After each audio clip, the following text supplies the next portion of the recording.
morning students. Now here we are also discuss about the accounting for internal reconstruction. In previous year we are also studied the meaning of the internal reconstruction, then terms of alteration, subdivision of shares, then after that conversion of shares into stock, cancellation of unissued shares, reduction of share capital, that is the internal reconstruction.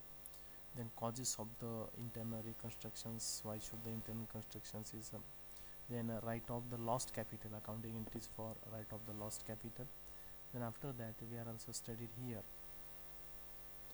shares of surrenders, we are also studied into the previous lecture. Then journal entries for the internal reconstruction. Then first of all, on reduction of paid up capital, whenever we are also reduce our paid up capital, then journal entry will be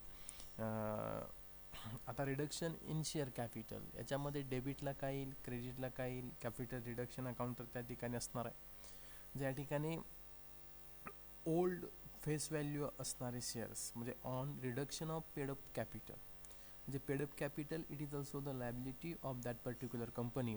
then reduction in the liability it may be the that means in simple word समजण्यासाठी आपण पाहूयात. समजा या ठिकाणी liability कमी झाली तर त्या कंपनीचा फायदा झाला. साहजिकच निश्चितच जो इन्कम असेल, प्रॉफिट असेल किंवा गेन असेल तो आपण त्याला क्रेडिट देतो. म्हणजे इथं कॅपिटल रिडक्शन अकाउंटला काय येईल, क्रेडिट येईल. म्हणजे एंट्री काय होईल, share capital account debit, old face value असणारं शेअर कॅपिटल अकाउंट डेबिट, त्याची अमाऊंट येईल डेबिट कॉलममध्ये. To share capital account in ब्रॅकेटमध्ये new share capital to capital reduction account, narration येईल being face value changed and paid up value of shares reduced.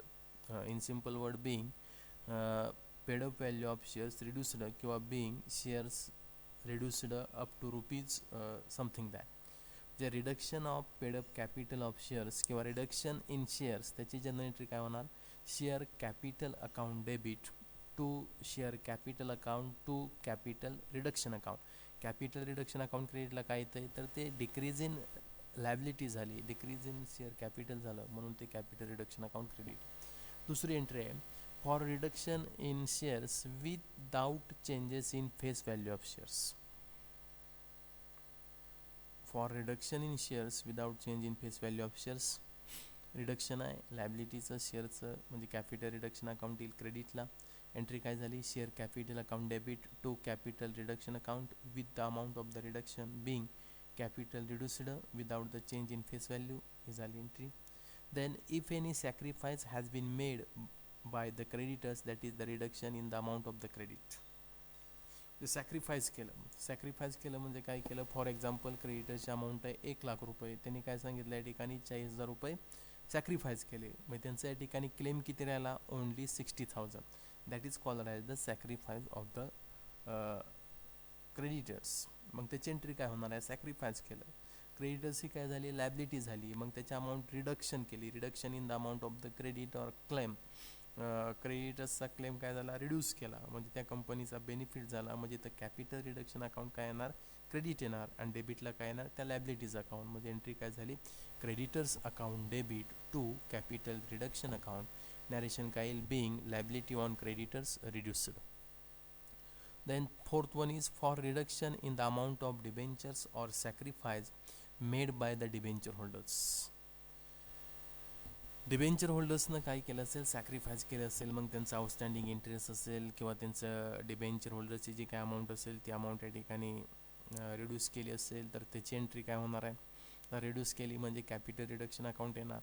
मग लायबिलिटीचं reduction आहे म्हणजे या ठिकाणी कंपनीचा तो बेनिफिट झाला, बेनिफिट म्हणण्यापेक्षा तो कंपनीचा समजण्यासाठी आपण बेनिफिट म्हणूया किंवा गेन म्हणूयात. मग ते काय येणार, क्रेडिट साईडला येईल, कुठला अकाउंट, कॅपिटल रिडक्शन अकाउंट येईल क्रेडिटला. डेबिटला काय येणार तर ते लायबिलिटी अकाउंट, म्हणजे debenture account with sacrifice, debit outstanding interest account, outstanding interest on debentures account debit to capital reduction account, narration येणार being liability of debentures reduced. Then fifth journal entry for the appreciation in the value of the assets. Appreciation म्हणजे काय तर वाढ, म्हणजे त्या असेटच्या व्हॅल्यूमध्ये जर वाढ झाली असेल तर त्याची एंट्री काय होणार. आता वाढ झाली म्हणजे कंपनीचा फायदा झाला, फायदा झाला म्हणजे जेवढी वाढ झाली असेल तेवढीच अमाऊंट येईल. समजा या ठिकाणी बॅलन्स शीटमध्ये व्हॅल्यू असेल 1,00,000 आणि त्या असेटचं ॲप्रिसिएशन होऊन व्हॅल्यू झाली 1,20,000, मग इथं ॲप्रिसिएशन कितीचं आहे, वाढ कितीचं आहे, तर 20,000ची. मग अमाऊंट कॉलममध्ये आपण 20,000 फक्त या ठिकाणी घेणार. मग त्याची एंट्री काय होईल, तर ज्या असेटमध्ये वाढ झाली असेल, ज्याचं ॲप्रिसिएशन झालं असेल, तर ते येणे डेबिटला, म्हणजे assets account debit to capital reduction account, narration will being appreciation in the value of asset. Narration काय येणार, being appreciation in the value of assets. Entry काय झाली, assets account debit to capital reduction account. Then next journal entry will be here when the amount of capital reduction is utilized for write off the fictitious assets, past losses and excess value of other assets. तर right of करणं म्हणजे काय करणं, कमी करणं. मग right of करत असताना या ठिकाणी काय होणार आहे, कॅपिटल रिडक्शन अकाउंट डेबिटला जाईल. आणि राईट ऑफ म्हणजे काय, कमी करणे. मग त्यामध्ये काय काय फिक्टिशियस असेट्स कोणकोणत्यात, मग तुमचं गुडविल असेल, प्रिलिमिनरी एक्सपेन्सेस हे मिसलेनियस एक्सपेंडिचर झालं तुमचं या ठिकाणी, डिस्काउंट आणि इशॉप शेअर्स अँड डिबेंचर्स हे मिसलेनियस एक्सपेंडिचर झाले. प्रॉफिट अँड लॉस अकाउंट म्हणजे या ठिकाणी तो राईट ऑफ केला, लॉसचा बॅलन्स, गुडविल असेल, प्रिलिमिनरी एक्सपेन्सेस. म्हणजे इथं एंट्री काय होईल, कॅपिटल रिडक्शन वापरलं गेलं कशासाठी, तो write off the fictitious assets and profit, past losses and expenses and value of the excess value of the other assets. मग त्याची एंट्री काय होणार, तर capital reduction account debit to profit and loss account, to goodwill account, to preliminary expenses account, to discount on issue of shares account, to patents and trademarks account, plant and machinery account, to land and building account, to stock account, to debtors account, to other assets account. आणि जर balance राहिला, credit साईडला जर फरक आला, तर तो काय येणार, to capital reserve account, being the balance of capital reduced or utilized for write off the assets and losses. Then next one is for transfer of reserves and surplus, comma share premium to capital reduction account. म्हणजेच या ठिकाणी तुमचं reserve and surplus असेल, share premium असेल किंवा capital reduction असेल, all these are also transfer to the capital reduction account. हे सर्व ट्रान्सफर होणार म्हणजे काय होणार, तर ते कॅपिटल रिडक्शन अकाउंटच्या क्रेडिटला जाणार.